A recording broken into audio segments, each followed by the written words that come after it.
చల్లని నీటితో అభిషేకం చేసిన, చందనం పూసిన తిరుమల శ్రీవారి విగ్రహం వెనుక భాగం ఎప్పుడూ 37 డిగ్రీల సెల్సియస్ వేడితో ఉంటుంది. ఆ శిలా విగ్రహంలో నిజంగానే ప్రాణం ఉందా? దీని వెనుక ఉన్న రహస్యం ఏంటి? ప్రపంచంలోనే అత్యంత ధనిక దేవుడు, కానీ ఆయన ఇప్పటికీ అప్పులోనే ఉన్నారా? కుబేరుడి దగ్గర స్వామివారు తీసుకున్న అప్పు ఎంత? అది తీరడానికి ఇంకా ఎన్ని యుగాలు పడుతుంది? తిరుమలకు 20 కిలోమీటర్ల దూరంలో ఒక రహస్య గ్రామం ఉంది. అక్కడికి బయటి వ్యక్తులకు ప్రవేశం లేదు.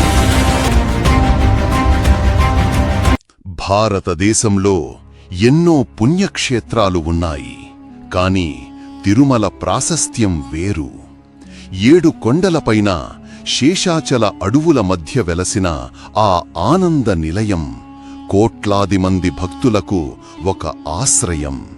అయితే మనం చూస్తున్న ఈ ఆలయం వెనుక, ఆ బంగారు వాకిలి లోపల విజ్ఞాన శాస్త్రానికి కూడా అందని కొన్ని అద్భుతాలు ఉన్నాయి.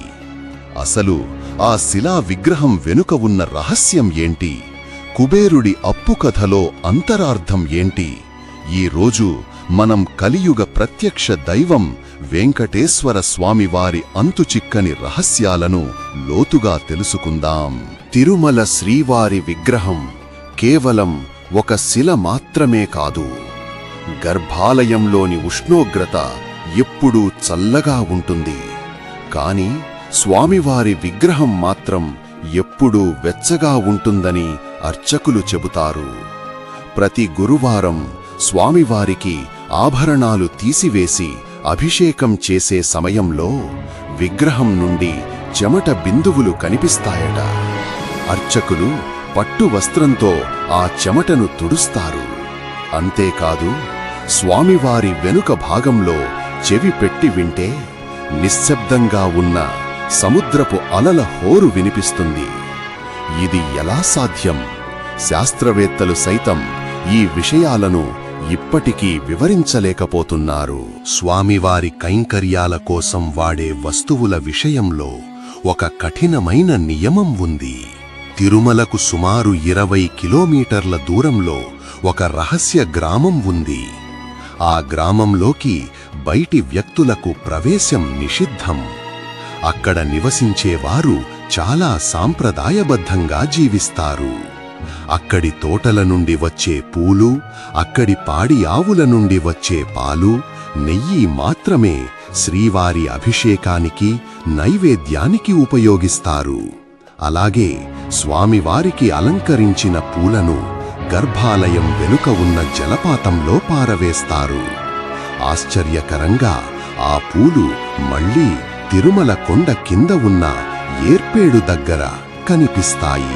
లోక కళ్యాణం కోసం శ్రీనివాసుడు పద్మావతి అమ్మవారిని వివాహం చేసుకున్నప్పుడు ఆ వివాహ ఖర్చుల కోసం ధనవంతుడైన కుబేరుడి దగ్గర 1 కోటి వరహాల బంగారాన్ని అప్పుగా తీసుకున్నారని పురాణాలు చెబుతున్నాయి.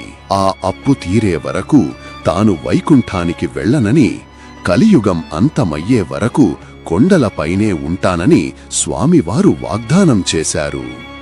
భక్తులు సమర్పించే హుండీ కానుకలన్నీ ఆ అప్పు మీద వడ్డీ చెల్లించడానికే సరిపోతాయట. అందుకే ఆయన వడ్డీ కాసులవాడు అయ్యాడు. నమ్మకానికి సాక్ష్యం, భక్తికి పరాకాష్ఠ ఈ తిరుమల క్షేత్రం. సైన్సు వివరించలేని అద్భుతాలు, యుగాల నాటి చరిత్ర ఈ 7 కొండలపై ప్రతిధ్వనిస్తూనే ఉంటాయి. తిరుమల శ్రీవారి గర్భాలయమంటేనే ఒక అనంతమైన శక్తి నిలయం. సాధారణంగా మనం దేవుడి విగ్రహాన్ని నేరుగా చూస్తాం, కానీ మీకు తెలుసా, గర్భాలయంలోని స్వామివారి ప్రధాన విగ్రహం అసలు స్థానానికి, మనకు కనిపించే స్థానానికి మధ్య తేడా ఉంటుంది.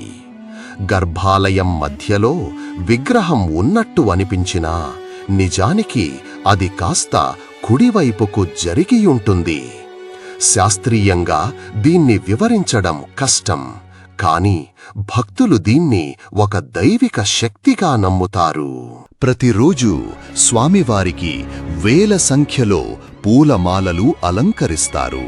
అయితే గర్భాలయం లోపల వాడిన ఏ వస్తువునైనా, పూలనైనా సరే బయటకు తీసుకురావడానికి శాస్త్రం అంగీకరించదు. స్వామివారి విగ్రహం శిలా విగ్రహమే అయినా ఆయన తలపై ఉండే జుట్టు మాత్రం నిజమైన కేశాల వలె ఎంతో మృదువుగా ఉంటుంది. భక్తులు సమర్పించే తలనీలాలకు ఈ రహస్యానికి ఏదో సంబంధం ఉందని కొందరు అంటారు. కాని ఆ కేశాలు ఎప్పుడూ చిక్కుపడవు, నిత్యం నిగనిగలాడుతూ ఉంటాయి. దీనికి గల కారణం అటు సైన్స్కు గాని ఇటు చరిత్రకారులకు గాని ఇప్పటికీ అంతు చిక్కడం లేదు. ప్రపంచ ప్రసిద్ధిగాంచిన తిరుమల లడ్డూ తయారయ్యే చోటుని పోటు అంటారు. ఈ వంటశాల కొన్ని వందల ఏళ్లుగా నిరంతరాయంగా నడుస్తోంది. ఇక్కడ వాడే నెయ్యి, యాలుకలు, శనగపిండి, వీటి పరిమళం ఆలయం చుట్టుపక్కల ఎప్పుడూ ఉంటుంది. ఆ వంటశాల పైన ఒక చిన్న గుడి ఉంటుంది. అక్కడ లక్ష్మీదేవి స్వయంగా వంటలను పర్యవేక్షిస్తుందని నమ్మకం. అందుకే ఆ ప్రసాదానికి ఆ ప్రత్యేకమైన రుచి వస్తోంది. ఎన్ని రహస్యాలున్నా, ఎన్ని వింతలున్నా భక్తుడికి కావాల్సింది ఆ స్వామివారి ఒక్క చూపు. ఆ 7 కొండల వాడి చెంతకు చేరితే కలిగే ప్రశాంతత మరెక్కడా దొరకదు. ఈ అద్భుతాలన్నీ ఆ స్వామివారి లీలలే. ఈ సమాచారం మీకు కొత్తగా అనిపిస్తే వెంటనే ఈ వీడియోను షేర్ చెయ్యండి. మరిన్ని ఆధ్యాత్మిక రహస్యాల కోసం మన ఛానల్ చూస్తూనే ఉండండి. గోవిందా గోవిందా.